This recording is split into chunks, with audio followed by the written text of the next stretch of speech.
नमस्कार, मैं कीर्ति Bhardwaj. Channel 4 news यूपीओके में आप सभी का स्वागत है।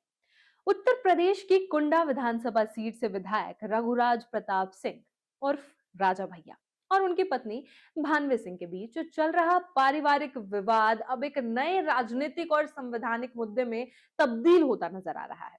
ये मामला पहले से ही अदालत में लंबित है और हाल ही में सुप्रीम कोर्ट ने इस विवाद को 4 महीने के भीतर निपटाने के निर्देश दिए थे। इसी बीच भानवी सिंह ने अपने पति राजा भैया पर गंभीर आरोप लगाते हुए दावा किया है कि उनके राजनीतिक प्रभाव के चलते उनका और उनकी 2 बेटियों का नाम जानबूझकर मतदाता सूची से कटवाया गया है। भानवी सिंह ने इस मामले को लेकर उत्तर प्रदेश के मुख्यमंत्री योगी आदित्यनाथ को संबोधित एक खुला पत्र लिखा है। इस पत्र में उन्होंने आरोप लगाया है कि उनका नाम और उनकी दोनों बेटियां राघवी कुमारी और विजय राजेश्वरी कुमारी का नाम दबाव में अधिकारियों द्वारा मतदाता सूची से हटा दिया गया। भानवी सिंह ने मुख्यमंत्री से अपील की है कि उनका और उनकी बेटियों का नाम तत्काल प्रभाव से दोबारा मतदाता सूची में जोड़ा जाए। अपने पत्र में भानवी सिंह ने मुख्यमंत्री योगी आदित्यनाथ के उस सार्वजनिक बयान का हवाला दिया है जिसमें उन्होंने कहा था कि किसी भी पात्र नागरिक का नाम वोटर लिस्ट से नहीं कटेगा। भानवी सिंह ने लिखा कि मुख्यमंत्री के इसी आश्वासन पर भरोसा करते हुए वो ये पत्र लिख रही है क्योंकि उनके कथन के बावजूद उनके और उनकी बेटियों के नाम जानबूझकर मतदाता सूची से हटा दिए। उन्होंने इसे खुली आंखों से दिखने वाला पक्षपात बताया है। भानवी सिंह ने पत्र में कई तथ्यों को सामने रखते हुए अपनी बात को मजबूती से रखा है। उन्होंने कहा कि एसआईआर प्रक्रिया के बाद वर्ष 2003 की मतदाता सूची में उनका नाम विधिवत दर्ज था और इसके सभी प्रमाण उनके पास मौजूद है। इसके अलावा वर्ष 2025 की मतदाता सूची में भी उनका नाम शामिल था। इसके बावजूद बिना किसी पूर्व सूचना और बिना आपत्ति दर्ज कराने का अवसर दिए बिना उनकी और उनकी दोनों बेटियों का नाम वोटर लिस्ट से काट दिया गया।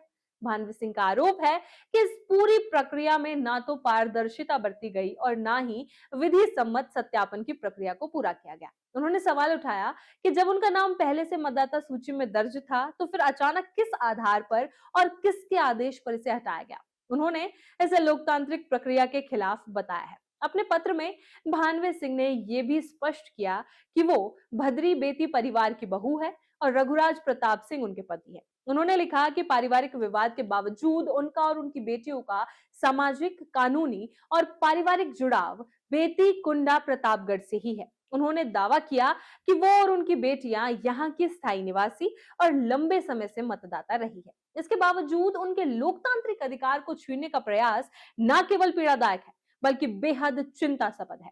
भानवी सिंह ने अपने पत्र में सीधे और तीखे सवाल उठाए हैं। उन्होंने पूछा कि जब मुख्यमंत्री स्वयं ये कह चुके हैं कि किसी का नाम वोटर लिस्ट से नहीं कटेगा, तो फिर अधिकारी किसकी शह पर इस तरह का मनमाना निर्णय ले रहे हैं।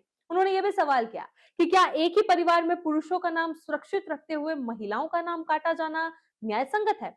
उन्होंने आगे लिखा, यदि इसी तरह मतदाता सूची तैयार की जाएगी तो निष्पक्ष लोकतांत्रिक व्यवस्था की उम्मीद कैसे की जा सकती है। भानवी सिंह ने अधिकारियों की भूमिका पर सवाल उठाते हुए कहा, क्या लोकतंत्र को ऐसे अधिकारियों के भरोसे छोड़ा जा सकता है जो जमीनी सच्चाई के बजाय पक्षपात, दबाव या मनमाने निर्णय के आधार पर ये तय करे कि कौन मतदाता है और कौन नहीं। पत्र में मुख्यमंत्री और माननीय चुनाव आयुक्त से अपील करते हुए भानवी सिंह ने कहा कि प्रतापगढ़ में किसी भी व्यक्ति से पूछ लिया जाए, हर कोई बताएगा कि ये एक स्पष्ट अन्याय है जिसे समझने के लिए किसी विस्तृत जांच की भी आवश्यकता नहीं है। उन्होंने मांग की है कि उनके और उनकी बेटियों के लोकतांत्रिक अधिकारों के हनन के लिए राजनीतिक प्रभाव का इस्तेमाल न किया जाए। भानवी सिंह ने अपनी मांगों में यह भी शामिल किया है कि उनका और उनकी बेटियों का नाम तत्काल प्रभाव से मतदाता सूची में दोबारा जोड़ा जाए। इसके साथ ये स्पष्ट किया जाए कि किस अधिकारी द्वारा, किस आधार पर और किसके दबाव में उनका नाम मतदाता सूची से हटाया गया। उन्होंने संबंधित अधिकारियों की भूमिका की जांच कर आवश्यक कार्रवाई की भी मांग की है ताकि भविष्य में किसी भी नागरिक के साथ इस तरह का अन्याय ना हो। पत्र के अंत में भानवी सिंह ने लिखा है कि ये मामला केवल उनके परिवार की पीड़ा तक सीमित नहीं है बल्कि ये इस देश में नागरिकों के मताधिकार की सुरक्षा से जुड़ा एक बड़ा सवाल है। उन्होंने कहा कि वो और उनकी बेटियां आज भी अपने अधिकार की प्रतीक्षा कर रही हैं और साथ ही देश का लोकतंत्र भी इस सवाल के जवाब का इंतजार कर रहा है। बने रहिए चैनल 4 न्यूज यूपीओके के साथ।